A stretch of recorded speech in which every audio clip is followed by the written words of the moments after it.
Space बहुत है तो काफी आलू के और गेहूं के बोरे भी आ जाते हैं इसमें। मेरा जो मैकेनिक है वो कहता भैया वो तो आप हो जो इसे अब तक मेंटेन कर रहे हो। अच्छा। वरना थर्ड ओनर पे तो ये अब तक लोग सब बिखेर के रख देते हैं। जितना ये चलती है ना गर्म होके उतना मस्त होती जाती है। जो चल रही है अभी भी चल रही है तो प्रॉफिट में चल रही है। देखो गाड़ी आप क्यों लेते हैं, या तो आपका शौक होता है या फिर ज़रूरत होती है, और शौक या फिर ज़रूरत को पूरा करने के लिए हमेशा ज़्यादा पैसे खर्च करने की ज़रूरत नहीं है। आज ऐसा ही एक एग्जाम्पल हम आपके लिए लेकर आए हैं।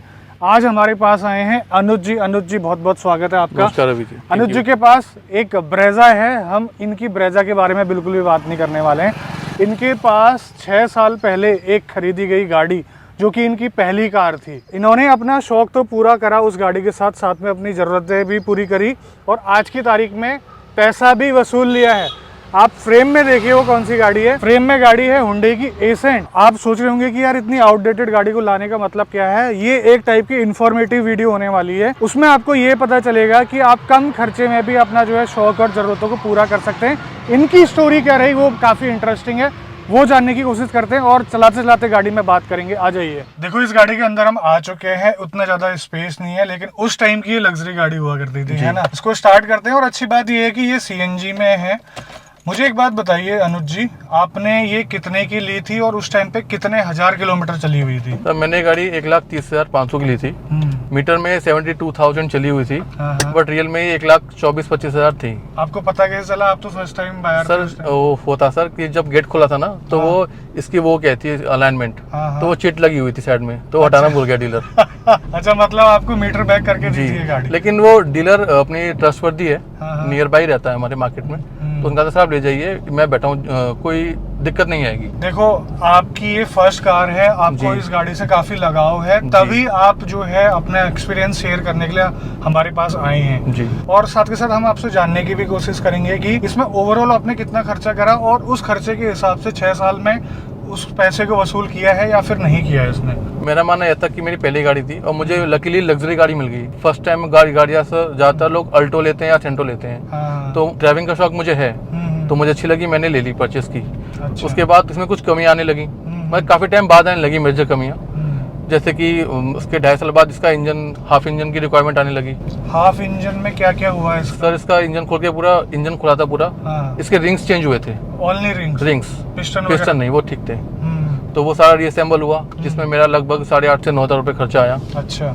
फिर 1 साल बाद इसका मतलब 1 साल बाद उसका क्लच प्लेट बैठ गया था चलते चलते अचानक से ही, तो फिर वो मैंने रिपेयर कराया। उसमें मेरा लगभग 7-8 हज़ार के आसपास खर्चा आया था। उसके बाद एक सीजन में इसका एसी यूनिट कंप्रेसर चला गया था, फिर मैंने यूनिट डलवाया पूरा सेकंड हैंड, वो भी 7-1 हज़ार में। फिर मैंने एक बार इसके 4 टायर डलवाए। तो मतलब मोटा मोटा मुझे मिलाकर देखा जाए तो मैंने 80,000 रुपये खर्च किए हैं 6 साल में, और आज की डेट में मुझे ये कार पड़ती है 2,15,000 रुपये की। 2,15,000 रुपये, जिसमें से मैंने लगभग को 63,000 किलोमीटर चला लिया है और हर टेरेन। अच्छा, कहाँ लेके गए? सर मैं से लैंसडाउन लेके गया, सेम डे अप डाउन, इसे जम्मू कटरा लेके गया, अमृतसर लेके गया, राजस्थान में लेके गया, और अपना मथुरा आगरा हाईवे भी काफी किया है मैंने, इस पे करता रहता हूँ। तो कभी कोई दिक्कत नहीं है सर, बहुत स्मूथ जाती है। जितना ये चलती है ना गर्म होके उतना मस्त होती जाती है। अभी के टाइम पे आप इसको कितना यूज करते हैं? सर अभी मैं इसको महीने में 1,000 से 1,400 किलोमीटर मेरी रनिंग हो जाती है इससे। अच्छा।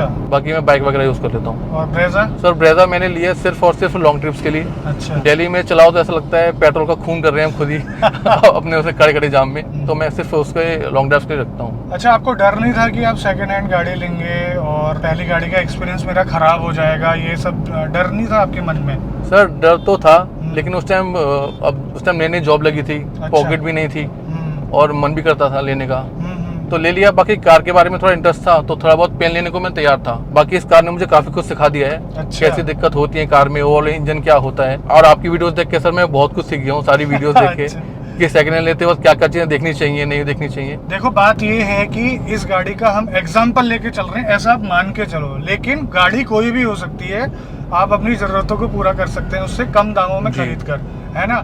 अब जैसे ही बता रहे इनको गाड़ियों का शौक है, तो इस गाड़ी को लेने से इनको ये भी फायदा हुआ कि इनको चीजों के बारे में पता चल गया, कैसा मैकेनिज्म होता है, क्या क्या पार्ट्स होते हैं, ठीक है, कैसे रिपेयर होती है गाड़ी, ये सारी चीजों का इनको पता चल गया।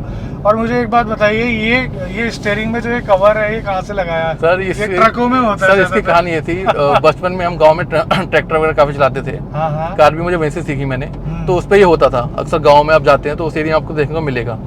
ये नॉर्मल शॉप्स पे अवेलेबल होता नहीं है, ये आपको वही मिलेगा जहाँ ट्रक बॉडी रिपेयर होती हैं। हाँ। और उन्होंने बाकायदा बहुत अच्छा हाँ। 200 रुपए में रीजनेबल देख के ये बांधा है। इसे कम से कम 2.5 साल हो गया है। अच्छा। और आप खुद देख लीजिए, इसकी फिनिश बिल्कुल कहीं से लूज नहीं हुई। ये मेरी गलती थी थोड़ी सी जो लूज हो गया। अच्छा, मुझे एक बात बताइए, जब आपने इस गाड़ी को लिया था तो इसमें सीएनजी लगी हुई थी? जी सर, लगी हुई थी। तो सीएनजी गाड़ी में लगी हुई थी तो फिर तो उसका ज्यादा चलना जायज ही था सर वो ये ना कि नॉलेज नहीं थी, शौक भी था हाँ। और अच्छी गाड़ी लग रही थी, तो उस टाइम आदमी ना सोचता नहीं है कि यार चलो गाड़ी मिली ले लो, उसके बाद पता लगता है क्या प्रोस एंड कौन से। पर मुझे इतना कुछ ज्यादा खला नहीं, 1-2 साल तो आराम से मस्त चली। और पैसा वसूल कर दिया आपके हिसाब से? सर अब प्रॉफिट में है अभी ये गाड़ी जो चल रही है, अभी भी चल रही है तो प्रॉफिट में चल रही है। बिल्कुल सही बात है, क्योंकि देखो सीएनजी आप गाड़ी में लगा लेते हैं ना तो आपका पैसा वसूली देती है। आपने इसको जो है ना 20-30 हज़ार जब किलोमीटर आपने चला लिए थे इस गाड़ी को, जी। तो इसने ओवरऑल कॉस्ट सारी तभी वसूल कर दी थी। तो ये बातें हैं। दूसरी चीज मैं आपको बताना चाहता हूँ कि गाड़ी का 1 साल बचा हुआ है, गाड़ी में बहुत सारी कमियां हैं, आवाज आ रही है चारों तरफ से, सस्पेंशन का काम होने वाला है, स्टीयरिंग में दिक्कत है। गाड़ी चल रही है, गाड़ी को चलने में कोई दिक्कत नहीं है, ठीक है, चल रही है, एसी काम कर रहा है, गियर प्रॉपरली वर्क कर रहा है, क्लच बहुत लाइट है, सब कुछ ठीक है। लेकिन अब इसमें पैसे लगाने का कोई फायदा नहीं। जी। अच्छा, आपने इसका जो है रेट लगाने की कोशिश करी है कि अभी आप इसको निकालते हैं तो कितने पैसे आपको देखा जाएगी? सर मैं जैसे एक्सचेंज की शोरूम पे जाता हूँ हाँ। तो कहते हैं भैया तो स्क्रैप जाएगी 25,000 मुश्किल से। हाँ हाँ। और ये मैं अभी मेरा जो मैकेनिक है वो इसको रेगुलर सर्विस करता है, इसकी उसकी नॉन सर्कल में आता हूँ, कहता है भैया 50 से 60 हज़ार रुपए आप इस गाड़ी का अभी ले लो, अच्छा, हम देने को तैयार हैं। तो आप निकालने को तैयार नहीं हो? नहीं सर, अभी मेरा लोकल में अच्छा काम चल रहा है अच्छा। तो अभी फिलहाल विचार नहीं है सर। अच्छा काम चल रहा है मतलब कि आपको अच्छा एवरेज मिल रहा है क्या सर इससे? कैसे? एवरेज मिल रहा है सर, ऊपर से 100-200 किलोमीटर की रनिंग होती है। कभी होम टाउन मेरा यूपी में है, मथुरा के पास, हाँ। हम लोग जाते आते रहते हैं, सीएनजी पे जाते हैं, ऊपर से स्पेस बहुत है तो काफी आलू के और गेहूं के बोरे भी आ जाते हैं इसमें। तो ये है बात, जी आप इसको जो है ऑटो की तरह यूज कर रहे हैं। सर कह सकते हैं कभी कभार, पर सर सीएनजी के हिसाब से शहर में ठीक है। कितना एवरेज दे रही है सीएनजी में? सर हाईवे पे ये देती है मुझे सीएनजी में 24-25, और सर्दियों में अराउंड 29-30 भी टच कर जाती है विदाउट एसी? Without AC. अच्छा, जब आपने इसका इंजन का काम करवाया, कहने का मतलब है रिंग्स वगैरह इसके चेंज करवाए, जी। उसके बाद अभी तक कोई प्रॉब्लम आई है? नहीं सर, इंजन में कोई प्रॉब्लम नहीं आई, ऑयल हमेशा बच जाता है। मैं 6-6.5 किलोमीटर सर्विस कराता हूँ। देखो गाड़ी बहुत नीची है, अगर आप इससे उतरते हैं तो आपके सीधे ऐसा लगता है कि उतरते ही जो है रोड आ गई आपके पैर में। अब थोड़ा बहुत अस्थि पंजर इसके हिल चुके हैं तो इतना जो है, अब एज के हिसाब से सर होता है, इसमें कोई शर्म भी नहीं है, मतलब कहने में कोई हाँ, हमें बुराई भी नहीं है। बट शुरुआत के दिनों में आपने काफी मजे लिए होंगे। सर मैं तो अभी भी ले रहा हूँ। उस टाइम पे पेट्रोल भी सस्ता हुआ करता पेट्रोल में सस्ता था उस टाइम में, सीएनजी भी बहुत सस्ती थी। था। और दूसरी चीज ये है कि अभी जो ब्रेजा है आपके पास, उसमें सीएनजी लगवाओगे आप? सर अभी तो विचार नहीं है उसका, क्योंकि शायद दिल्ली में अलाउ भी नहीं है BS6 में भी, हाँ। और वो कम चलती है और हाईवे पे चलती है तो अच्छा भी दे देती है 18-19। मैं भी उससे जैसलमेर गया था दिसंबर में तो 19 की एवरेज निकाली थी। देखो एक चीज आपको बताना भूल गए हम लोग कि ये गाड़ी जो है इन्होंने एज ए थर्ड ओनर ली थी। आप इसके थर्ड ओनर मैं है? थर्ड ओनर हूँ इसका। देखो गाड़ी सही मिल रही है आपको तो थर्ड ओनर हो, फोर्थ ओनर हो, कोई फर्क नहीं पड़ता।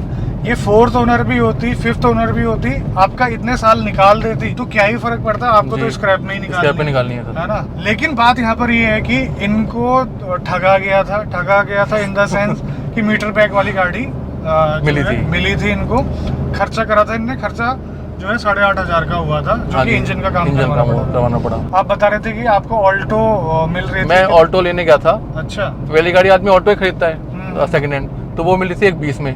अच्छा। तो उन्होंने कहा भैया ये भी है, एक बड़ी ट्राई कर लो। इसके मांग रहे थे वो एक 35-40 के आसपास, हाँ। तो हमने एक 30 में फाइनल कर दी गाड़ी। उस ऑल्टो में सीएनजी किट लगी हुई थी। फिर अभी क्या है कि आप मजे लेते हो इस गाड़ी से, ड्रिफ्ट वगैरह मारते हो क्या पुरानी हो गई है? सर नहीं, ड्रिफ्ट तो नहीं मारता मैं, कहीं ऐसा लगता है कि बिखर न जाए मोटर। देखो इस गाड़ी में स्पेस नहीं है। मैं 6 फीट 4 इंच, पीछे हिमांशु बैठा हुआ है, देखना उसकी टांगे।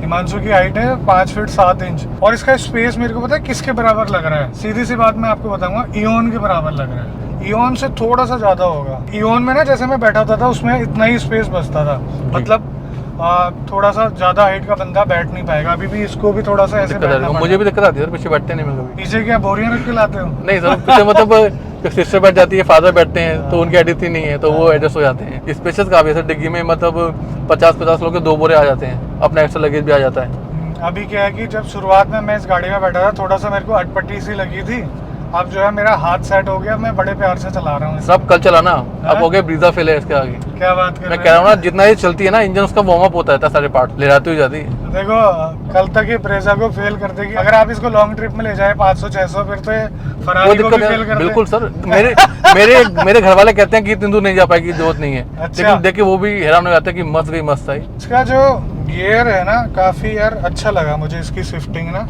हाँ सर, काफी स्मूथ है, कोई वाइब्रेशन नहीं है, कुछ नहीं है। इसमें जो डीजल इंजन आता था वो 3 सिलेंडर आता था, अभी इसमें जो पेट्रोल है वो 4 सिलेंडर है। कितनी पावर निकालता था सर? ये 94 bhp है और 1500 सीसी इसका इंजन है। सही चल रहा है यार, आज भी सही चल रहा है। नहीं जैसा तो नहीं कहूँगा मैं इसको, फिर भी ठीक है। मतलब अपने आखिरी के दिनों में भी अच्छा परफॉर्म कर रही है। अब जब आप इसे इतना लंबा लंबा ले जाते हो, फिर तो इसके बारे में कुछ कहना गलत होगा ना। बिल्कुल सर, मैं तो कह रहा हूँ एक बात, आप भी चला रहे हैं। मुझे भी लगा था कि शायद आपको थोड़ा सा पुरानी देख के लगे अटपटा, लेकिन अब मैं फुली कॉन्फिडेंट हूँ कि आप इसे एंजॉय कर रहे हो। हाँ मजा आ रहा है, देखो 80 में चला रहा हूँ मैं इसको, और कोई वाइब्रेशन नहीं है, ऐसा कुछ महसूस नहीं हो रहा होगा। बस थोड़ा सा डर ये है कि इसके पहिए ना निकल जाए। नहीं ऐसा नहीं है, ऐसा नहीं होगा सर। सस्पेंशन थोड़ा कमजोर है, लेकिन टायर नहीं निकलेंगे इसके, ऐसा कुछ नहीं है। देखो 90 में पहुंच गई है गाड़ी, ट्रैक्टर का जैसा स्टीयरिंग लग रहा है इसका, तो वही फील के लिए लिया है मैंने इसका एकदम। स्टीयरिंग भी सही रिस्पॉन्स करता है इसका। मेरा जो मैकेनिक है वो कहता भैया वो तो आप हो जो इसके अब तक मेंटेन कर रहे हो। अच्छा। वरना थर्ड ओनर पे तो ये अब तक लोग सब बेखेर के रख देते। सही बात है। और इफेक्ट भी है। पेट्रोल में चला के देखें क्या? चलाइए सर। अबे आ गई है पेट्रोल में। अरे पेट्रोल में तो ये और तेज भाग रही है यार। अरे अरे अरे अरे जान आ गई इसमें बिल्कुल। बाकी सस्पेंशन का काम आ रहा है, बहुत सारे काम आ रहे हैं। तो वही वाली बात है, इसको बिल्कुल रीस्टोर करवाने की सोचोगे तो इसकी जैसी 3 गाड़ियां आ जाएंगी जी। तो इसमें पैसा लगाने का कोई फायदा नहीं है। वीडियो को बनाने का मकसद ये था कि आप जो है कम पैसों में भी अपने शौक जरूरतें पूरा कर सकते हैं। तो लग्जरी शौक, तो जो पुराने इंजन होते थे ना उनकी पावर होती थी उनमें, तेल भी तो पीते थे दबा के। तेल ही पीते थे दबा के। अच्छा, ओवरऑल ये गाड़ी कितने किलोमीटर चल चुकी है आपकी? सर ओवरऑल मिला के सारा देखा जाए तो अराउंड 180-90 के आसपास चल चुकी है। देखो आपने ये गाड़ी तब ली थी जब आपकी नई नई जॉब लगी हुई थी, मतलब जब आपके पास ज्यादा पैसे नहीं थे नई गाड़ी को खरीदने के लिए। अच्छा, अभी भी काफी ऐसे लोग हैं जो इस स्टेज में हैं, क्योंकि अभी आपने जो है नई गाड़ी खरीद ली है और इस गाड़ी का अच्छा खासा एक्सपीरियंस आपने ले लिया है, इसकी एज भी खत्म होने वाली है। तो आप हमारे व्यूअर्स को क्या मैसेज देना चाहेंगे जो अभी इस स्टेज में? सब मैं ये कहना चाहूँगा, अगर बजट नहीं है आपका और आप कार का शौक रखते हैं इन चीज़ों का, तो आप सेकेंड हैंड कार खरीदिए, ज़्यादा महंगी मत खरीदिए। अपना बजट 1.5-2 लाख तक खरीद के नॉर्मल चलाइए, मेंटेन कीजिए। ड्राइविंग का मतलब ये नहीं होता कि आप हाई स्पीड में बुरी तरह से चलाएं, डिसेंटली चलाइए। आपको कार कभी परेशान नहीं करेगी। टाइम टाइम उसकी सर्विसिंग ऑयलिंग करवाते रहिए और मजा लीजिए ड्राइविंग का। बिल्कुल सही बात है। और दूसरी चीज ये है कि ध्यान क्या क्या देने वाली बातें हैं, क्योंकि आप उस टाइम पर नए नए थे जी, समझ रहे हो, आपको जैसे मीटर बैक करके गाड़ी दे दी है जी। तो इन चीजों का ध्यान कैसे रखना है? तो इन चीजों का ध्यान ये रखा जाता है, तो आप टायर गाड़ी की ओवरऑल कंडीशन देखिए, हर एंगल से देखिए, पेंट हुआ तो नहीं है, टायर की कंडीशन देखनी चाहिए, बोनेट खोल कर देखना चाहिए कहीं एक्सीडेंटल तो नहीं है, कोई जॉइंट्स तो नहीं है। बाकी पेडलर्स वगैरह तो वो दोबारा री पेडलिंग भी कर देते हैं, उसमें कोई दिक्कत नहीं है, लेकिन गाड़ी स्टार्ट करके पता लग जाता है। और प्रीफर पता है क्या करना, आप लोग ऐसी गाड़ी प्रीफर करना जो आसानी से रिपेयर हो जाए, कम खर्चे में रिपेयर हो जाए। इसके पार्ट्स नहीं मिलते, दिक्कत आती है। कुछ जो डीप इंटेंस पार्ट होते हैं वो नहीं मिलते। अच्छा। जैसे क्लच वायर हो गया तो सेंट्रो की काम आ जाती है। अच्छा। अभी मैंने एक टायर डलवाया था तो मुझे टायर नहीं मिला पूरे इजीली मार्केट में, फिर मुझे एक सरदार जी शॉप पे मिला, उन्होंने कहीं से अरेंज करवाया। तो इस तरह की दिक्कत आती है इन गाड़ियों के साथ जो बंद होती है। मैंने आपको पहले भी बोला था कि एसेंट का एग्जांपल हम ले रहे हैं तो इसका मतलब नहीं है कि आपने एसेंट ही लेनी है, ठीक है। बहुत सी ऐसी गाड़ियां भी हैं जो कम दामों में आ जाती हैं और आपका जो है एक्सपीरियंस बिल्डअप करके जाती है, आपको जो है मजे देकर जाती है। ये है मतलब कहने का। तो दोस्तों ये था आज का वीडियो, और वीडियो का मकसद मैंने आपको बताया था कि ज़्यादा पैसे खर्च करने की ज़रूरत नहीं, अगर आपके पास है नहीं तो। अगर आपके पास पैसे हैं तो नई गाड़ी बिल्कुल प्रेफर कर सकते हैं आप, और गाड़ी इनकी अच्छी चल रही है और इनसे मिलकर भी अच्छा लगा मुझे। जनरली ऐसा होता नहीं है कि इतने कॉन्फिडेंस से आता नहीं है कोई बंदा बता गाड़ी का एक्सपीरियंस शेयर करने के लिए कि यार हमारी गाड़ी इतनी पुरानी है, देखकर हंसेंगे। लेकिन ऐसे एक्सपीरियंस सुनने में, ऐसे एक्सपीरियंस शेयर करने में ज़्यादा मजा आता है। आप चला रहे हैं उस टाइम में और टाइम में बड़ा फर्क होगा ना, अंतर है। मैं कहता रहा हूँ मेरे हिसाब से सेट होते जा रही है, मेरे हाथ में बैठते जा रही है। मैं कह रहा हूँ आप इसे ले जाइए जम्मू, लद्दाख ले जाइए आप इसको। लद्दाख में फिर एक बार ये बंद हो गई, सर अगर बंद नहीं होगी बर्फ पड़ती है वहाँ पे, फिर सर्दी में स्टार्ट नहीं हुई, फिर क्या करेंगे? वो सर अलग कंसर्न है, वो कभी अभी मैंने ट्राई किया नहीं। तो दोस्तों आज की वीडियो में बस इतना ही, मिलते हैं बहुत जल्द आपसे एक नई वीडियो में, तब तक के लिए बाय बाय, ख्याल रखिए अपना, भारत माता की जय। थैंक यू अनित जी आने के लिए, अपना आपका जो ये जिगर का टुकड़ा है, इसका एक्सपीरियंस हमारे जो पब्लिक है उनके साथ शेयर करने के लिए और अपनी जो लर्निंग्स है उसको शेयर करने के लिए। धन्यवाद। Thank you sir.